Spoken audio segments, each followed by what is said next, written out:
September 29th, 1982. The city of Chicago woke up to a normal Wednesday. For most families, it was just another autumn morning. The streets were busy, buses rumbled past, children hurried off to school with backpacks bouncing on their shoulders, and parents grabbed a quick coffee before work. There was no sense of danger in the air, nothing to suggest that within hours, panic and fear would ripple through every household. Inside one quiet suburban home, a young girl prepared for her day. Her parents thought she had a simple cold. They handed her a capsule of the most trusted medicine in America, Tylenol. Just one pill, nothing unusual. For years, it had been a fixture in nearly every kitchen cabinet across the nation, a household name, the #1 over-the-counter painkiller. No one could have imagined that something so ordinary could hold a secret so lethal. By mid-morning, hospitals were already on edge. Emergency rooms saw a case they couldn't explain. A perfectly healthy young girl had collapsed without warning. Doctors and nurses worked frantically, but it was too late. Confusion spread among the medical staff. How could this happen? Nothing in her medical history suggested danger. Across town, sirens began to echo. Ambulances cut through traffic, rushing patients who had collapsed in similar, inexplicable circumstances. A pattern was forming, though no one realized it yet. Families clutched each other in waiting rooms, desperate for answers. Some cried, some simply stared in shock. The city didn't know it yet, but it was standing at the edge of a nightmare. 7 lives would be claimed in just a matter of days, all linked by a single, horrifying detail. Every victim had one thing in common. They had recently taken Tylenol, but that revelation was still hours away. For now, the city pulsed with its ordinary rhythm. People bought groceries, went to work, kissed their children goodbye, and carried on, unaware that an invisible threat sat quietly in their medicine cabinets. A bottle so familiar, so harmless in appearance, had become a weapon of death. The Tylenol murders would soon ignite fear, not only in Chicago, but across the entire United States. They would trigger one of the largest product recalls in history, change how medicine was packaged forever, and leave behind one of the most haunting mysteries in American crime. And it all began with a pill.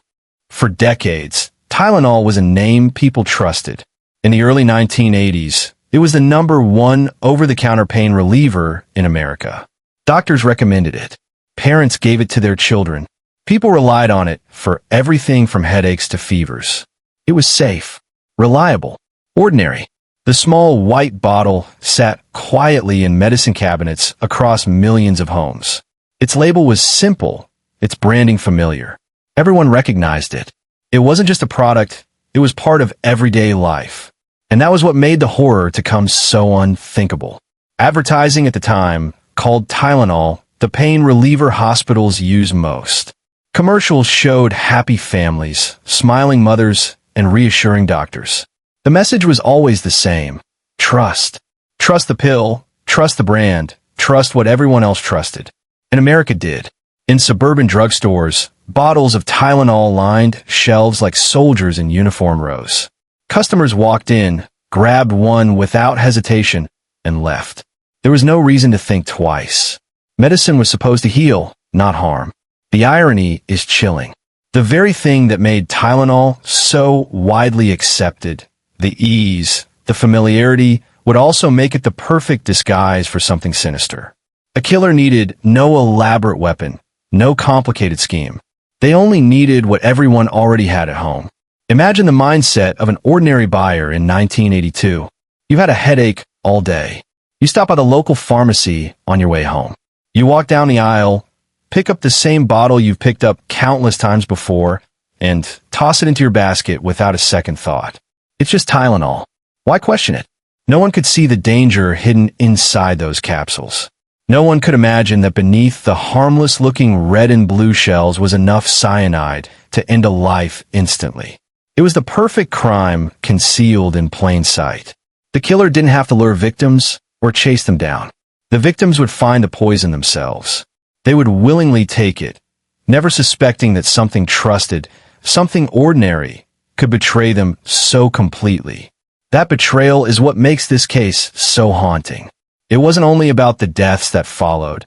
It was about the shattering of trust. For the first time, America was forced to ask, if even the medicine in our homes isn't safe, what is? On the morning of September 29th, 1982, in Elk Grove Village, a quiet suburb of Chicago, 12-year-old Mary Kellerman woke up feeling unwell. Nothing serious, just a runny nose, a sore throat, the kind of thing children often experience. Her parents, believing it was just the flu, reached for the most obvious remedy. Mary's father handed her a Tylenol capsule with a glass of water. It was the kind of gesture every parent makes without hesitation. Medicine was supposed to comfort, to heal, to protect. Minutes later, something went terribly wrong. Mary collapsed suddenly, without warning. Her parents, panicked, rushed her to the nearest hospital. Doctors and nurses surrounded her bed, desperate to revive her. They checked her breathing, her pulse, her vitals, but nothing made sense. A healthy 12-year-old should not have been in this condition. The Kellermans watched helplessly as the medical team worked frantically. But within hours, Mary was gone. Her sudden death left doctors baffled, her parents devastated, and her community in shock. No one could explain it. There was no reason, no clue. Just grief and confusion. For the Kellermans, it was a tragedy beyond comprehension. For Chicago, it was the beginning of something far more sinister. Mary's death seemed like a freak occurrence, an isolated tragedy. But within hours, more families would face the same horror. Mary's story became the first thread in a chilling pattern that investigators would only recognize later. She was the first victim of what the world would come to know as the Tylenol murders. What made her death so haunting is how ordinary the moment seemed. A child taking medicine before school. A parent doing what parents always do. It was mundane, familiar, even routine. And yet, hidden within that routine was a trap that no one could have foreseen. Mary Kellerman's short life became the opening chapter of a mystery that remains unsolved to this day. Her name, like the others that would follow, is remembered not only as a victim of a crime, but as a reminder of how fragile trust can be and how it can be shattered in an instant. Mary Kellerman's death was only the first thread in a darkening web. Within days, the city of Chicago began to realize a terrifying pattern. Ordinary citizens were dying under identical, inexplicable circumstances. The common link was a simple bottle of Tylenol. In Arlington Heights, 12-year-old Adam Janis complained of a headache over breakfast. His mother handed him a capsule, the same way parents had always done. Within moments, he slumped to the floor. Across town, an elderly woman taking Tylenol for arthritis stiffened, then collapsed on her living room rug. The ordinary routines of life had turned into a trap. Word traveled quickly. Phones rang endlessly. Neighbors checked on one another. Pharmacies were stripped bare, red and blue bottles gone within hours. Television screens flickered with news anchors' grim faces, reporting death after death. Emergency rooms overflowed with anxious families and bewildered patients, each new case intensifying the city's collective unease. Investigators noticed a chilling consistency. Tests confirmed cyanide poisoning in victim systems, a horrifying proof of intent. No fingerprints. No suspects. No motive. The killer had transformed an ordinary household product into a weapon, striking silently across neighborhoods. Each new report sharpened the sense of vulnerability. Anyone could be next. Trust dissolved. Parents hovered over children with suspicion. Adults eyed their medicine cabinets warily, and the familiar comfort of routine became a source of dread. Yet amid the fear, patterns emerged. Victim ages varied, locations spanned suburbs, and the method was precise. Authorities began mapping connections, a first glimmer of a trail in an otherwise invisible crime. By the week's end, 7 lives had been claimed. Chicago's morning routines, breakfasts, school runs, trips to the pharmacy, were permanently altered. What began as a single tragedy had erupted into a chain reaction, a horrifying sequence that revealed just how fragile safety can be when danger hides in plain sight. By the 5th death, Chicago had shifted from shock to terror. Streets buzzed with whispers. Parents lingered at school gates, scanning for danger. The city's rhythm, once predictable, was fractured. Children clutched backpacks, mothers checked medicine cabinets repeatedly, and workplaces buzzed with anxious speculation. Pharmacies became battlegrounds. Shelves that once held neat rows of Tylenol were emptied in minutes. Customers scrutinized every capsule, comparing lot numbers, shaking bottles in disbelief. Some stores posted warnings. Others tried to calm panic crowds. Behind the counters, pharmacists worked in tense silence, eyes darting for any sign of disorder. News reports intensified the fear. Anchors appeared multiple times a day, showing charts, interviewing grieving families, and repeating the urgent warning, "Do not take Tylenol." The constant updates made the invisible threat feel tangible. Even adults who had never panicked before hesitated before swallowing a single pill. Hospitals overflowed. Nurses and doctors juggled patients suffering mild reactions, anxious parents, and new cases that defied logic. Each emergency call, each collapse, reminded the city that safety had been stripped from the ordinary. Even a headache or a mild fever became a source of dread. Amid the chaos, Johnson & Johnson acted swiftly. A nationwide recall of all Tylenol capsules was initiated. Millions of bottles removed from store shelves. Corporate announcements emphasized responsibility, safety, and transparency, but the public's trust was fractured. What had been a household staple was now a potential instrument of death. Chicago had learned a stark lesson.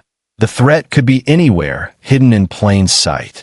Ordinary routines, reaching for a bottle of medicine, comforting a sick child, now carried risk. Fear had spread faster than cyanide, gripping every home, street, and workplace. The city was no longer merely reacting to tragedy. It was living in a suspended state of vigilance, unsure when the next strike might come. The Tylenol murders had shaken Chicago, but the real fight was happening in the labs. Here, scientists and detectives worked together to catch a killer who had turned a normal medicine capsule into a deadly weapon. Every bottle taken from victims' homes was carefully studied.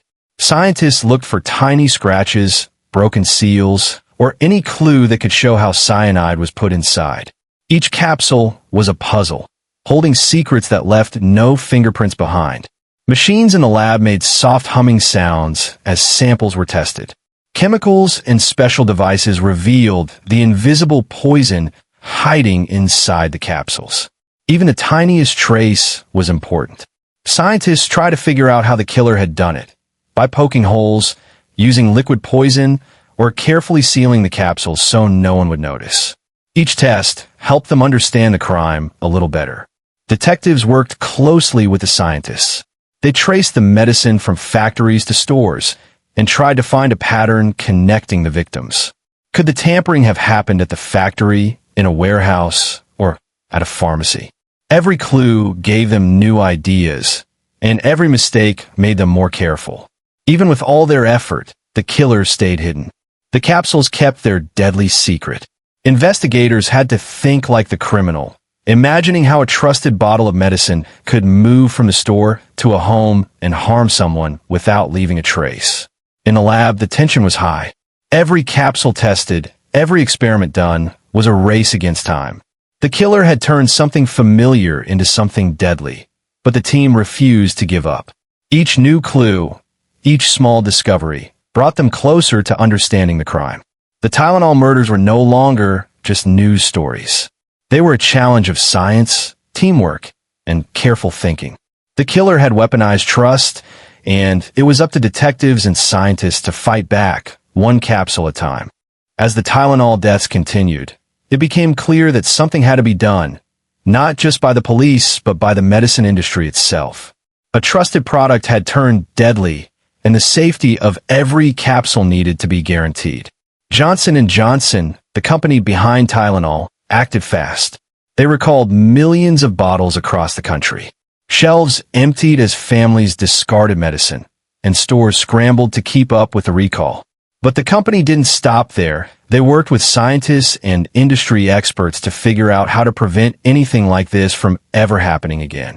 The crisis led to new safety measures for the pharmaceutical industry. Tamper-evident packaging became standard. Bottles were designed with seals that would break if opened, making it impossible for someone to secretly poison capsules without leaving a visible sign. Boxes and caps now had extra layers of protection, showing instantly if they had been tampered with. Pharmacies and distributors also changed their routines. Delivery trucks were monitored more closely.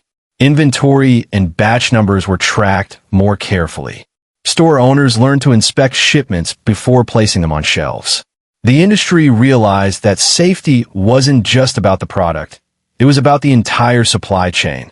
These measures didn't just protect medicine. They restored public trust. People could once again buy over-the-counter products without fear. Laws were updated, and regulators made it mandatory for all pharmaceutical companies to follow strict tamper-evident rules.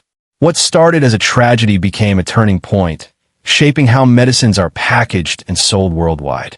The Tylenol murders had been a nightmare, but they left a lasting legacy.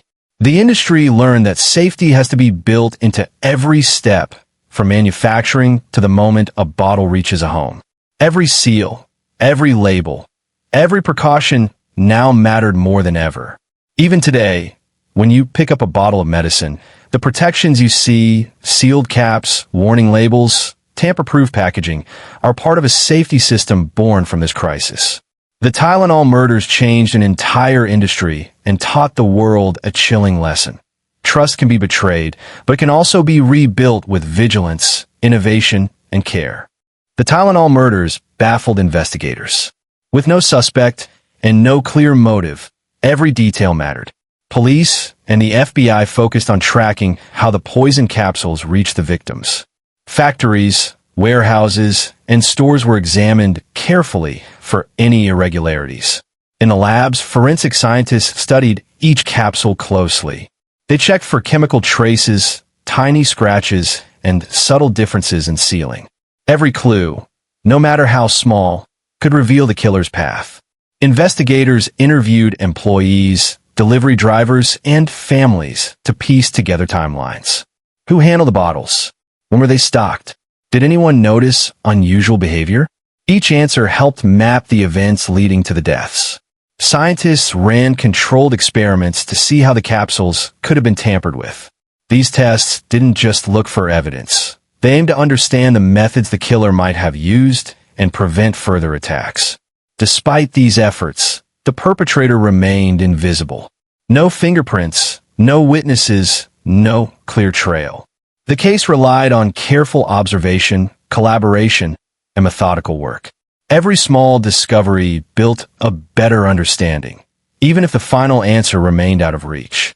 By the end of this stage, investigators had gathered critical knowledge about distribution patterns, potential weaknesses, and safety measures. The Tylenol murders pushed law enforcement to think differently, combining science, strategy, and patience to face a crime that was silent, invisible, and unpredictable. Even after intense investigation, the Tylenol killer was nowhere to be found. Law enforcement had scoured factories, warehouses, and stores. Forensic labs had tested every capsule, every trace of residue, every packaging detail. Yet no fingerprints, no suspects, no motive emerged. The criminal had vanished into the shadows. The mystery left a city and a nation unsettled. People questioned everything they once trusted. Medicine cabinets, packaged goods, even simple routines became uncertain. Parents hesitated before giving children any medicine. Adults second-guessed every pill they took. The quiet, ordinary act of taking medicine had become frightening. Investigators continued their work, studying distribution patterns, interviewing anyone who might offer a clue, and testing new leads. Each day brought new insights, but none led to the killer. The meticulous planning and careful execution left almost no evidence behind. The Tylenol murders were more than deaths. They were a lesson in vulnerability. They showed that ordinary objects could be turned into deadly weapons, and that even careful investigation could reach limits. Though the culprit was never caught, the case changed the way authorities and industries handle consumer safety. Tamper-evident packaging, stricter regulations, and greater public awareness became part of the legacy.